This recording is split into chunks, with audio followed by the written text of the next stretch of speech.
Okay, imagine this. You're a world-class surgeon in 2024. You've got a robotic surgical system worth millions, AI-powered diagnostics, and lasers that can cut with microscopic precision. A patient comes in with a severed finger.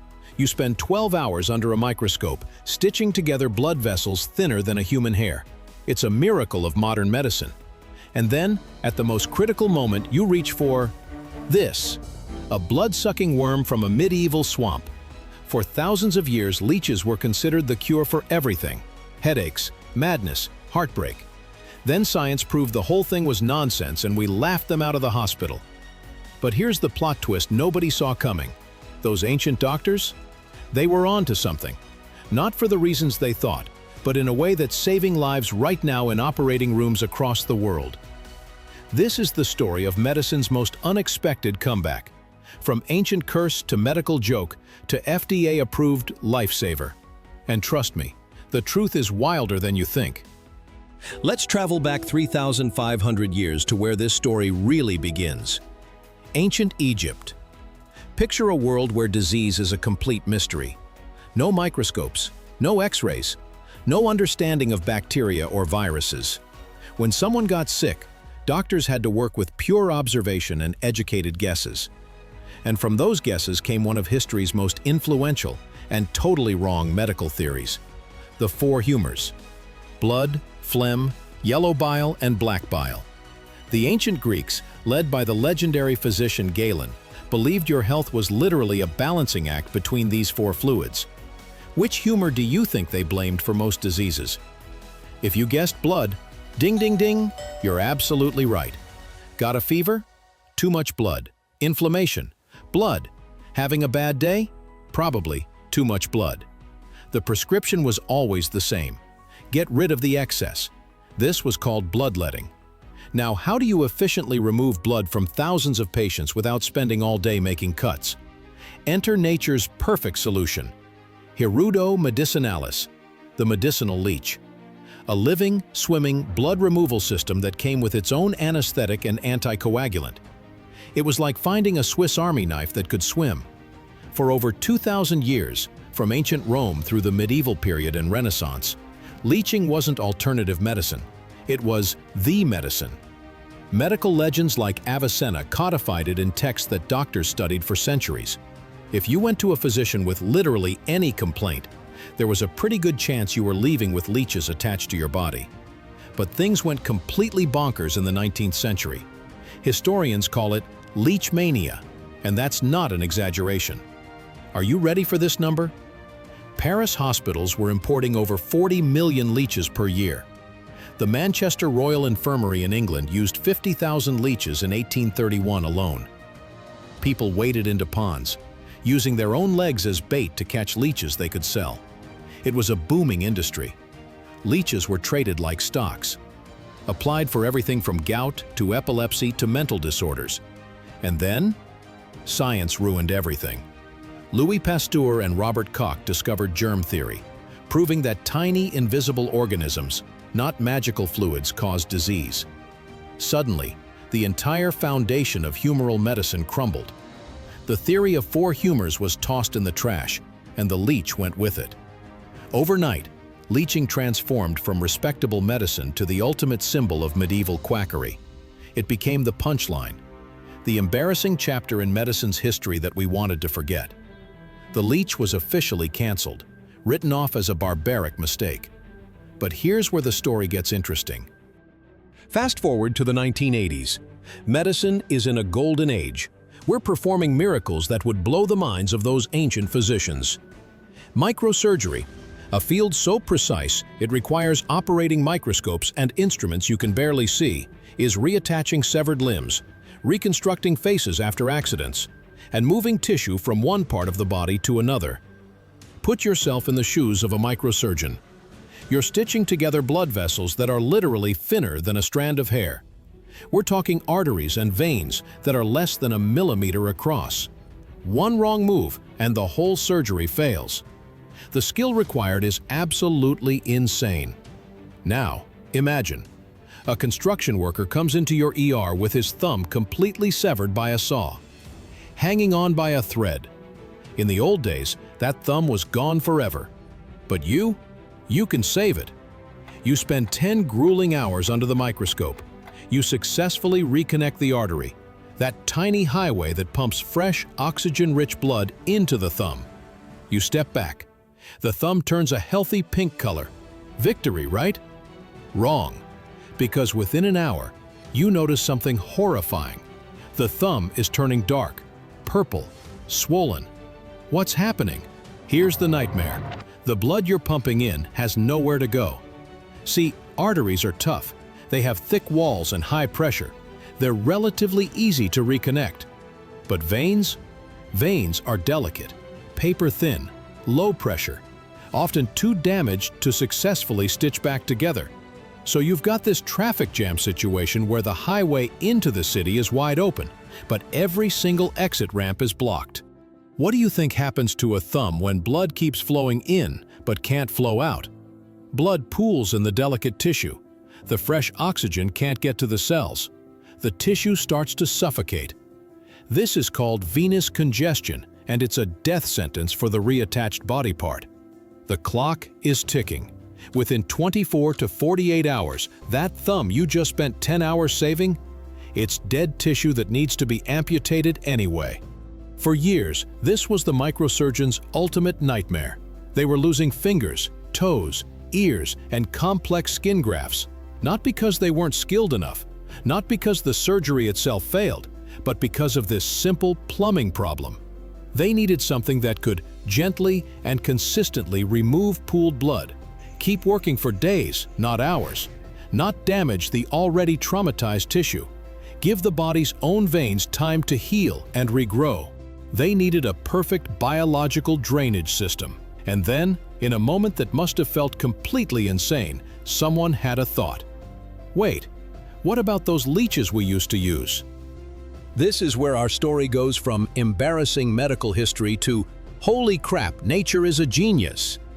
What surgeons discovered is that those ancient physicians weren't right about why leeching worked. The whole four humors thing was complete nonsense. But they were absolutely right that it did work. They just had no idea what they were looking at. Before we reveal the science, take a guess.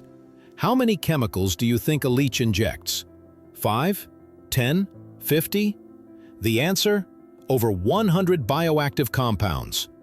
Leech saliva is one of the most sophisticated pharmaceutical cocktails in nature. It's basically a miniature self-contained pharmacy that evolution spent 500 million years perfecting. Let me walk you through the genius of this system. Step 1. The anesthetic. As the leech latches on with its 3 jaws and hundreds of tiny teeth, it immediately secretes a powerful anesthetic. The patient barely feels a thing. It's performing a medical procedure so subtle you wouldn't even know it's happening. That's honestly pretty considerate for a parasitic worm, right? Step 2. Vasodilators. Next, it injects compounds that make your blood vessels relax and widen.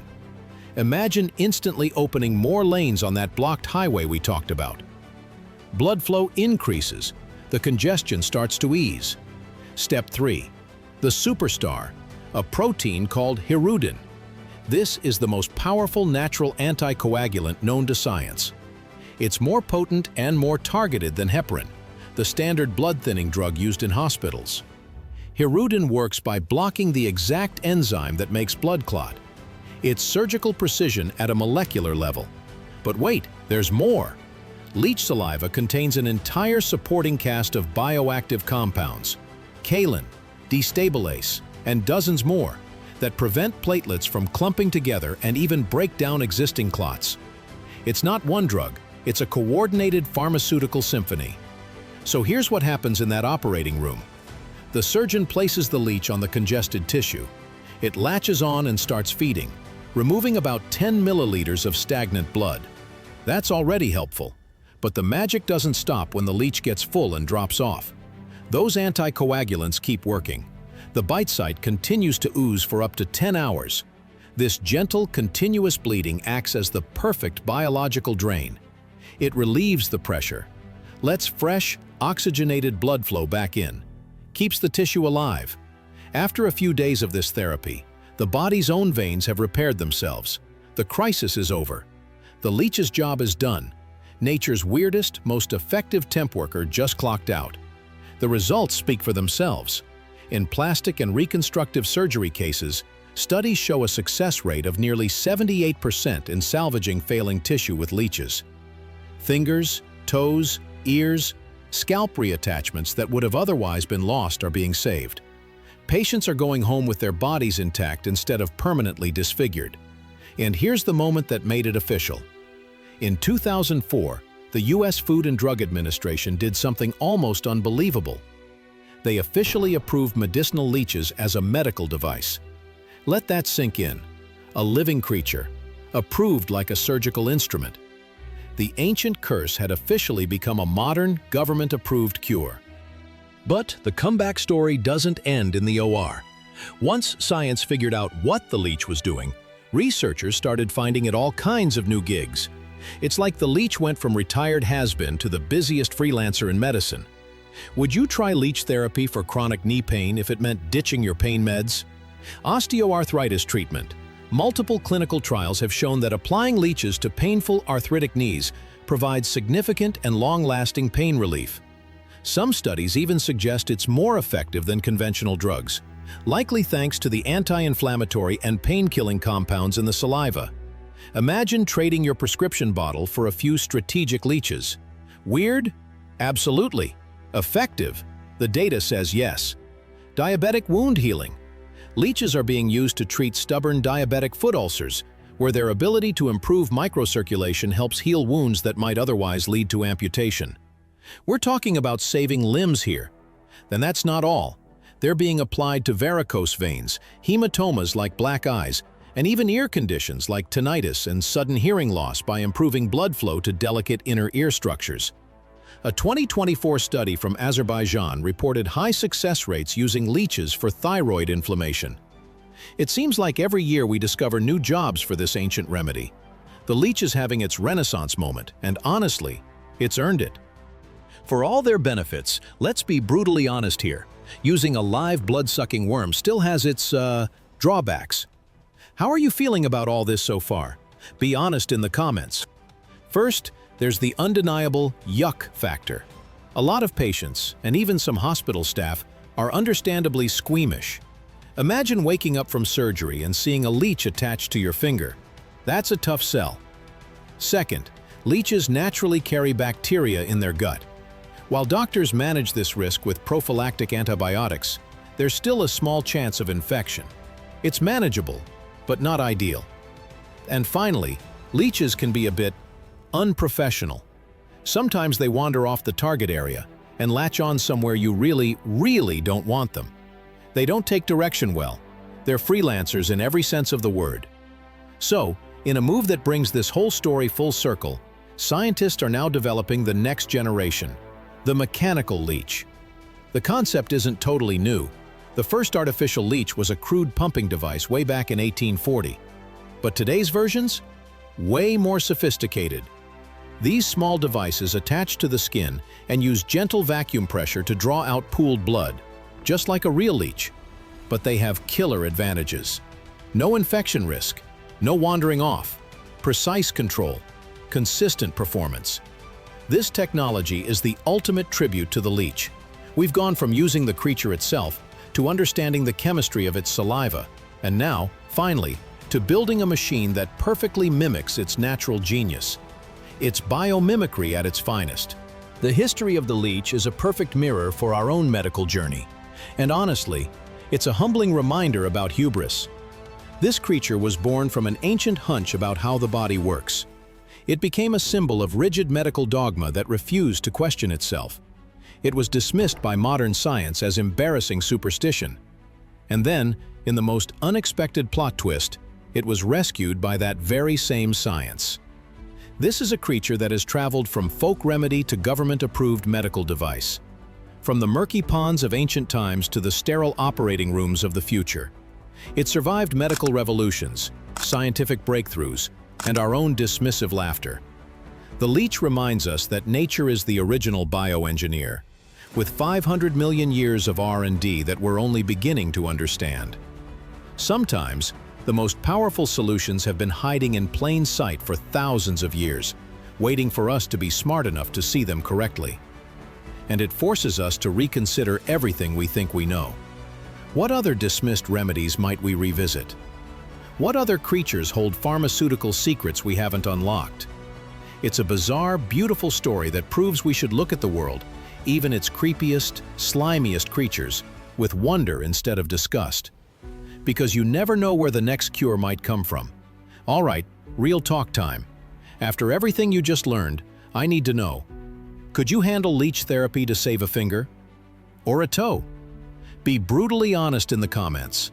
I'm genuinely curious where people draw the line. And here's the big one. What other ancient medical practices do you think deserve a second look? Herbs? Acupuncture? Bloodletting from other sources? Drop your theories below. Let's debate this. If this journey from ancient curse to modern cure made you see the world differently, subscribe to Backstory Frames for more stories where science, history, and jaw-dropping surprises collide. Every picture has a tale, and we're here to frame it. Thanks for watching.